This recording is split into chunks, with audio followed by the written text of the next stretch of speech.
What's going on, Imperials? It's Emperor Cubone here. Pokemon keep cranking out new games and new monsters, and of course that means tons of new moves as well. These new attacks are here to add to the already muddled mess of trying to keep them all straight, imposing on your already limited memory capacity. So, here are some more of the most forgettable moves in Pokemon. We'll start with something simple, like Powder Snow. This is a low-level Ice-type move with only 40 base power, tying for the weakest with Ice Shard, except this one isn't priority, so really there's no excuse. The reason this is so forgettable to me is because in pretty much every game, you can't find any Ice types until near the very end, by which time all the Pokemon have learned vastly more powerful moves. So unless you like to breed your own teams, it's possible that some people out there have never even seen this move used before. The Electric type has no shortage of duds out there, but another obscure one is called Magnetic Flux. Sounds weird enough. What does it do? It raises defense and special defense of ally Pokemon, but only if they have the plus or minus ability? Oh no, not this again!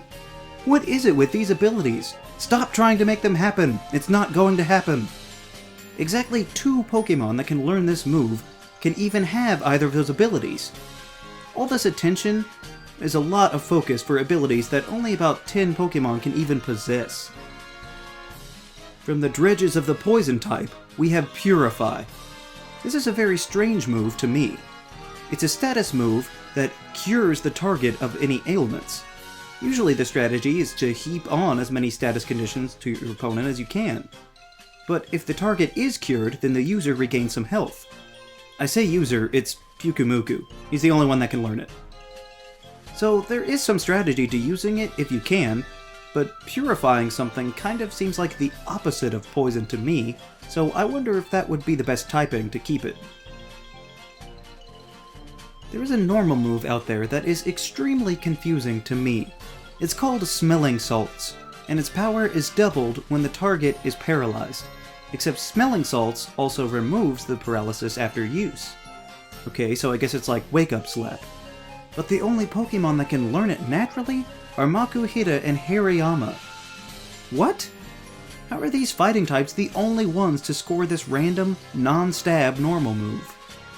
They don't even have any reliable means of paralyzing their foe, so they just have to carry an extra move just in case you chance a status condition in battle. This all makes about as much sense as a double-powered burn healing move that's exclusive to Aerodactyl for some reason. Another move that started as an exclusive was Clamp. This was the signature attack of Shellder and Cloyster. Now it can also be learned by Clamperl, obvious, and Binacle? I guess they smush their faces together? Are those considered shells? Anyway, the user clamps down on the target to cause damage every turn and trap them as well. So it's basically like a way more specific version of Whirlpool, which these guys can learn anyway. I can see why this one isn't as popular or widespread as some other shell-based moves like Shell Smash, among others. There's an obscure bug move that I rather like called Twin Needle. And rightfully so, because for years it was only exclusive to Beedrill. It has since seen wider distribution, but you're forgiven for missing it. It's decent enough with 25 power that always hits twice, and has a chance to poison the target. Fun fact, this move was the only thing that could poison Steel types back in Generation 2. Back then, Steel apparently was only immune to any poison moves and their effects, but not from the status condition itself. So with Twin Needle being a bug move, the poisoning could still occur. This has since been fixed, but your confusion about your Beedrill with the corrosion ability would be understandable. Of course, I shouldn't be surprised, but Speed Swap is a psychic move that I've never really heard of before. It seems anything you want to swap can be found on the psychic type. They've got attack, defense, even abilities, all under the psychic type banner. But what gets me about this is that it seems inferior to the much more common Trick Room, which is also a psychic type move. So I don't feel bad for not knowing about this move, more just that I didn't assume its existence from the very beginning. Wait, what? I'm being told that this move is only learned by fast Pokemon. In which case, why would you want to give away your greatest advantage? What is this, some kind of weird strategy for doubles? Huh. I guess it could be a nice double strategy. Okay, it can be pretty useful, but don't be shocked if you don't see it around very much. There seems almost an above-average number of obscure or exclusive fighting moves, but one that I forget about constantly is Circle Throw. This move hits the foe, but then switches the foe out. Or in the wild, the battle ends. The only other move like that right now is Dragon Tail.